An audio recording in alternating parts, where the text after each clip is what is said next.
ایک بوڑھا کنجوس ایک چھوٹے سے مکان میں رہتا تھا جس میں ایک چھوٹا سا باغ تھا۔ کنجوس نے اپنی زندگی بھر کی کمائی سونے کے سکوں کی صورت میں اپنے گھر کے باغ میں ایک گڈھا کھود کر اس میں چھپا رکھی تھی۔ بوڑھا کنجوس ہر روز اپنے سکوں کو گنتا اور انہیں دوبارہ گڈھے میں چھپا دیتا۔ اس نے اپنے محفوظ کیے سکوں میں سے کبھی ایک سکہ بھی خرچ نہیں کیا تھا۔ ایک دن ایک چور نے بوڑھے کنجوس کو ایسے کرتے ہوئے دیکھ لیا۔ چور خود سے بولا، بوڑھا اس عمر میں اتنے سکوں کا کیا کرے گا؟ بہت جلد ان سکوں کا مالک میں بن جاؤں گا اور بوڑھا سکوں کی بجائے روزانہ پتھروں کو گنا کرے گا۔ یہ سوچ کر چور دل ہی دل میں بہت خوش ہوا۔ چور وہیں چھپ کر بیٹھ گیا اور رات ہونے کا انتظار کرنے لگا۔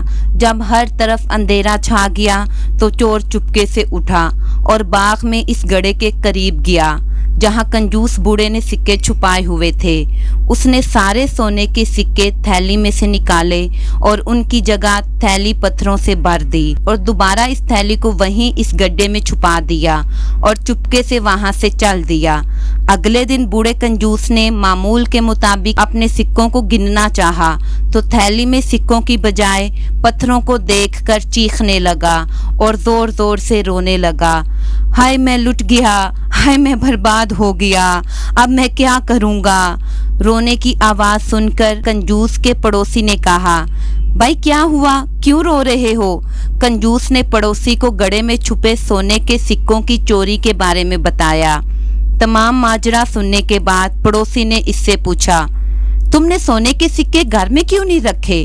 اگر تم نے سونے کے سکے گھر میں رکھے ہوتے تو نہ وہ چور ان کے بارے میں جان پاتا اور نہ ہی انہیں چراتا۔ ابھی وہ یہ باتیں کر ہی رہے تھے کہ باہر سے پھل والے کی آواز سنائی دی۔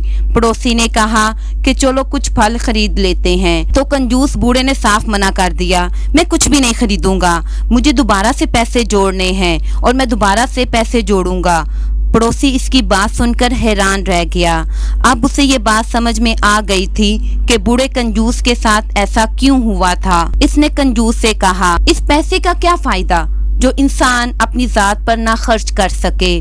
وہ پیسہ ایسا ہی ہے جیسے تمہارے باغ میں پڑے ہوئے پتھر، کیونکہ جو پیسہ خود پر خرچ نہیں کرنا وہ بیکار ہے۔ ہم پیسہ کماتے ہی کیوں ہیں؟ تاکہ اپنی روزمرہ کی ضروریات کو پورا کر سکیں، لیکن تم نے ایسا نہیں کیا۔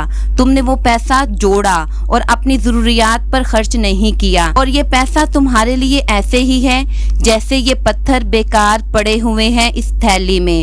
اب اس تھیلی کو پکڑو، بیٹھ کر روتے رہو۔ کنجوس یہ بات سن کر بہت شرمندہ ہوا اور اسے سمجھ میں آ گیا کہ کنجوسی کرنا بہت بری بات ہے۔ اس نے آئندہ سے کنجوسی کرنے سے توبہ کر لی۔